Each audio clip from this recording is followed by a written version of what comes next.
అందరికీ నమస్కారం. Welcome to my channel. ఈ వీడియోలో ఏపీ ప్రభుత్వ పెన్షనర్లందరికీ ఇప్పుడే అందిన తాజా వార్త అండి. దీనికి సంబంధించిన పూర్తి తాజా సమాచారాన్ని వీడియోలో తెలుసుకుందాము.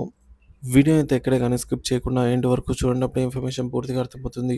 వీడియో చూస్తున్న ప్రతి ఒక్కరు వీడియోకి అయితే లైక్ చేయండి ఫ్రెండ్స్. వీడియోని తోటి ఉద్యోగ పెన్షన్ మిత్రులతో అయితే షేర్ చేయండి.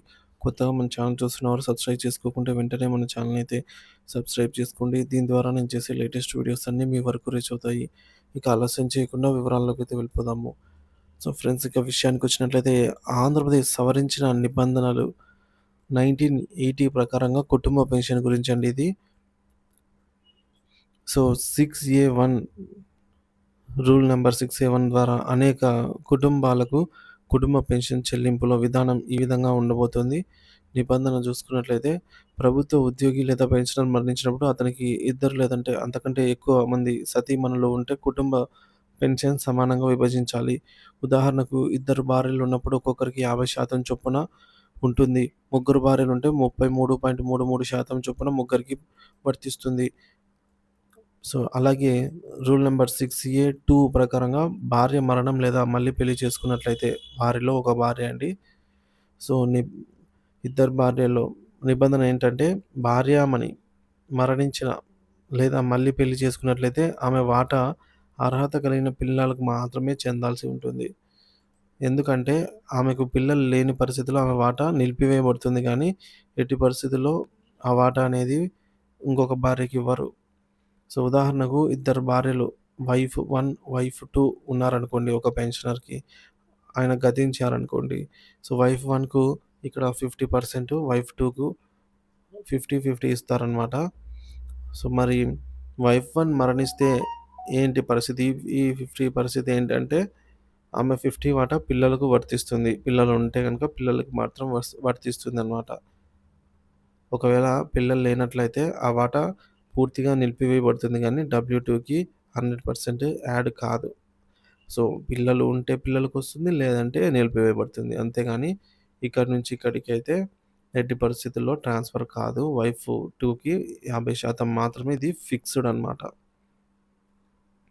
అలాగే రూల్ నంబర్ 6B ఏం చెప్తోందంటే మరణించిన భార్య, పిల్లకు పెన్షన్ నిబంధన. ఉద్యోగి మరణించినప్పుడు ఒక వైఫ్ 1 మరణించి ఉంటే ఆమె పిల్లలు అర్హులై అర్హురాలైతే ఆమె వాటా కింద పెన్షన్ అందుతుంది. ఉదాహరణకు ఒక ప్రభుత్వ ఉద్యోగి ఇద్దరు పెళ్ళిళ్ళు చేసుకున్నారనుకోండి. వైఫ్ 1 మరణించింది. వైఫ్ 2 ఉంది. ఉన్నారనమాట. వైఫ్ 1 ఉండింటే ఆమెకు 50% పెన్షన్ వచ్చేది. ఆమె మరణించినందున ఆ 50% పిల్లలకు మాత్రం చైల్డ్ 1 అర్హత ఉన్న చైల్డ్‌కి మాత్రమే ఉండాలి. ఇక్కడ కొన్ని ప్రశ్నలు తలెత్తుతున్నాయండి. దానికి సంబంధించి సమాధానాలు ఏంటో వెతుకుదాము. సో, ఇక్కడ చైల్డ్ 1 అర్హత లేకపోతే ఏం జరుగుతుంది? నిబంధన ప్రకారం చైల్డ్ 1 అర్హత లేనట్లయితే పెన్షన్ అనేది ఉండదు. ఆ 50% వాటా ఎవరికీ ఇవ్వబడదు. వైఫ్ 2కైతే అస్సలు ఇవ్వబడదనమాట. సో, కేవలం వైఫ్ 2 50% మాత్రమే కొనసాగుతుంది. ఎట్టి పరిస్థితుల్లో ఒక వైఫ్‌ది ఒక వైఫ్‌కి యాడ్ చేయరు. ఇక ఇగ ఇంకో రెండో ప్రశ్న అండి. వైఫ్ 2 100% పెన్షన్ పొందే అవకాశం ఏమన్నా ఉందా? ఒకవేళ వేరే వేరే సందర్భాలలో ఏమైనా ఉందా అంటే, ఎట్టి పరిస్థితుల్లోనూ 100% వైఫ్ 2కైతే అర్హత లేదు. ఇక వైఫ్ 1 మరణించినా ఆమెకు పిల్లలు లేనప్పటికీ ఆమె వాటా పూర్తిగా నిలిపివేయబడుతుంది గానీ, వైఫ్ 2 తన సొంత 50% మాత్రమే పొందగలుగుతుంది. అంతకుమించి ఏముండదు. ఇక న్యాయపరమైన నిర్ధారణలు. న్యాయపరంగా పెన్షన్ నిబంధనల ప్రకారం అనేక భార్యలున్నప్పుడు వాటాలు సమానంగా అయితే ఉంటాయి.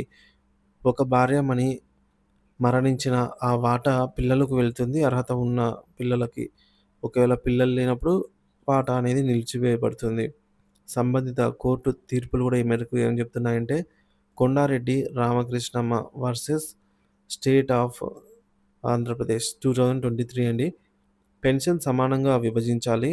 ఒక భార్య మరణిస్తే ఆమె వాటా పిల్లలకు వెళ్ళాలి. పిల్లలు లేనట్లయితే ఆ వాటా నిలిపివేయబడాలి అనైతే చెప్తుంది. సో, మరి ఈ విధంగా మరణించిన భార్యకు పిల్లలు లేనప్పుడు ఆ వాటా ఎవరికీ ఇవ్వకూడదు. సో, కాబట్టి అర్హత కలిగిన సంతానం లేకపోతే ఆమెకు సంక్రమించిన వాటా చెల్లింపుకు అర్హత కోల్పోతుంది. కాబట్టి మొదటి భార్య వాటాలోంచి రెండో భార్యకు బదిలీ ఎట్టి పరిస్థితుల్లోనూ అవ్వదు అనేది దీని సారాంశము. గౌరవ సుప్రీంకోర్టు కూడా ఏం చెప్తోందంటే, కుటుంబ పెన్షన్ అనేది వ్యక్తిగత వారసత్వ హక్కేమి కాదు. ఇదేమి వారసత్వంగా ఇచ్చేదేమి కాదు.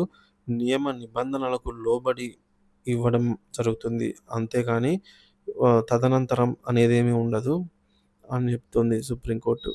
ఇక మొత్తానికి వైఫ్ 1 మరణించిన ఆమె పిల్లలు అర్హులు కాకపోయినా వైఫ్ 2కి అయితే పెన్షన్ ఎట్టి పరిస్థితుల్లో 100% రాదు. వైఫ్ 2 తన 50%తో మాత్రమే ఉన్నన్నాళ్ళు కొనసాగాల్సి ఉంటుంది. సో, మరణించిన భార్యకు పిల్లలు అర్హులైతే వారి వాటా వారికొస్తుందనమాట.